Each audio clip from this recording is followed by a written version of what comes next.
this case here, this is young President Reagan as a freshman and a sophomore in high school. He was too skinny to play football, but he beefed himself up so he could play football.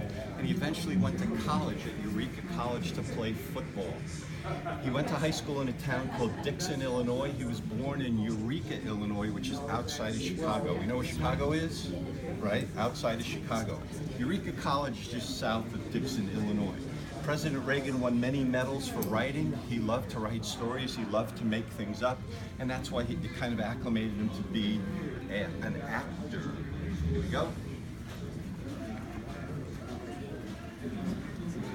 President Reagan's father moved around a lot. He did not have a lot of money.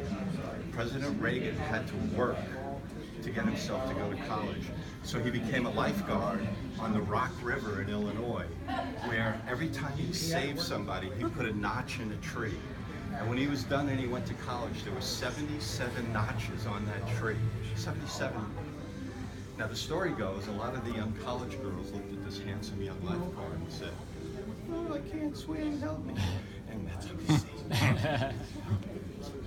Over here, President Reagan, as he's acting in college, in plays that he did in college. Here, there was a marching band in Dixon, Illinois. President Reagan did not play an instrument. His brother Moon did play an instrument. So President Reagan became the drum major of the marching band. All right, let's move on a little bit. Here's some more artifacts. President in college, his yearbooks, some of the short stories that he wrote. He was a very, very good and intuitive writer. Here's a picture of President Reagan and some of his classmates. Anybody know which one you think President Reagan is? Yes, ma'am. That one with the hand chin. Why? Because that's what you think, right? Well, she's absolutely right.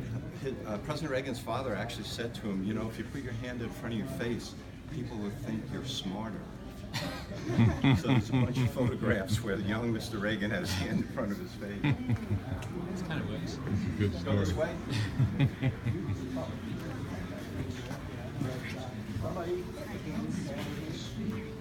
Come on, guys. Basic information. And then he added the color. I want to hit a really told his bosses. So here's where the story gets interesting. Young Mr. Reagan graduates from college.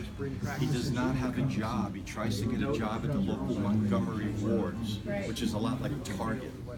He didn't get the job. What he wanted to do was be a radio announcer. So he went to a radio station and he said to the manager, I want to be a sports announcer. Well, the manager gave him an empty microphone, not connected to anything, and he said, make up a story. So President Reagan, being the storyteller he was in high school and college, said, okay, Dixon High School on his 20-yard line, running down for a touchdown. He made this whole story up about a game, and the guy was so impressed with him that he gave him a job as a radio announcer. President Reagan then went on to broadcast the Chicago Cubs games at the station in Iowa. Now the Chicago Cubs are owned by the Wrigley family. You know Wrigley chewing gum, right? But the Wrigley family actually owned Catalina Island, which is off of LA here. And the Chicago Cubs used to do spring training out there. So one year when President Reagan was out there doing spring training, he came back to go to LA to take the train back to Iowa, and he met a girlfriend of his from Dixon, Illinois. She got him